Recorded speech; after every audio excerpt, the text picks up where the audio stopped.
آج میں انٹرویو میں ریجیکٹ ہو گئی بیکاز آئی ویئر ابایا.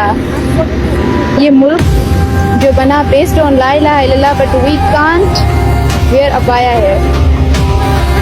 واو. گنوا دی اسلاف سے ہم نے جو میراث پائی تھی، ثریا سے زمین پہ آسمان نے ہم کو دے مارا.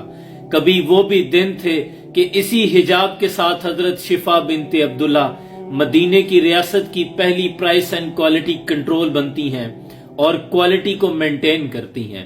کبھی وہ بھی دن تھے کہ اسی حجاب کے ساتھ ام المومنین حضرت جویریہ رضی اللہ تعالی عنہا اصحاب صفہ کو سرجری پڑھایا کرتی تھی. کبھی وہ بھی دن تھے اسی حجاب کے ساتھ ام درداء الصغریٰ دمشق کی جامع مسجد میں احادیث پڑھایا کرتی تھی اور ان کے شاگردوں میں امام احمد بن حنبل پڑھا کرتے تھے. وہ بھی تو دن تھے کہ حضرت عثمان غنی کے کہنے پر حضرت حفصہ رضی اللہ تعالی عنہا نے اسی حجاب کے ساتھ قرآن کی حفاظت کی ذمہ داری اور اس کو جمع کرنے کا فریضہ سر انجام دیا تھا.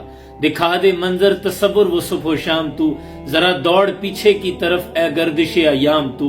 وہ بھی دن تھے اسی حجاب کو پہن کر حضرت خولہ بنت ازور جب میدان جنگ میں اترتی تھی تو دشمنوں کی صفوں کو چیرتی ہوئی برق رفتاری سے گزر جاتی تھی.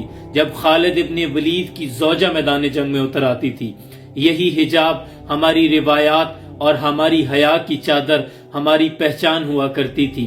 لیکن آج فتنوں کا دور ہے کہ اسی اسلامی جمہوریہ پاکستان میں ایک مجبور بیٹی اپنے گھر کو چلانے کے لیے بھی نوکری نہیں کر سکتی اور دوسری طرف سوشل میڈیا پر کوئی بیٹی اپنی زیب و زینت، اپنی حیا کو تار تار کر دیتی ہے تو کئی ڈالر کما لیتی ہے. میری بہن، یہ فتنوں کا دور ہے، دل برداشتہ مت ہونا. آج کے دور میں ایک سنت کو زندہ رکھنا 100 شہیدوں کے برابر ثواب ہے. 100 شہیدوں کا ثواب اسی لیے کہا گیا کیونکہ شہید تو صرف ایک بار مرتا ہے.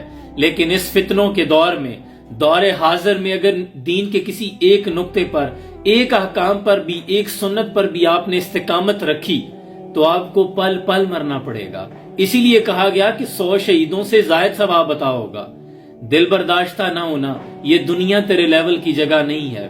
Just imagine for while a moment جب میدان حشر سجا ہوگا اور تمہارا رب وما کان ربک نسیا، تمہارا رب نہیں بھولتا.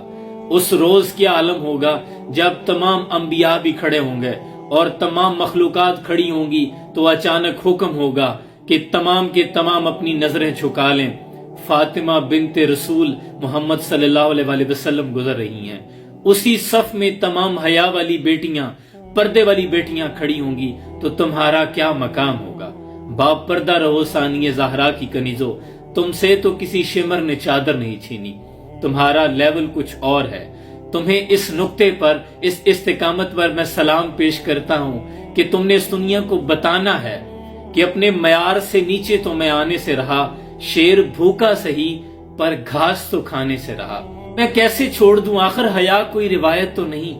میری بہن، دل چھوٹا نہ کرنا. اگر ایک دروازہ بند ہوا ہے تو دیکھنا وہ ذات جو ناممکنات سے ممکنات نکالنے پہ قادر ہے، وہ جو بند کمروں میں مخرج بنا دیتا ہے، جو پتھر میں کیڑے کو رزق دے دیتا ہے، وہ تمہارے لیے کوئی بہترین وسیلہ عطا کر دے گا.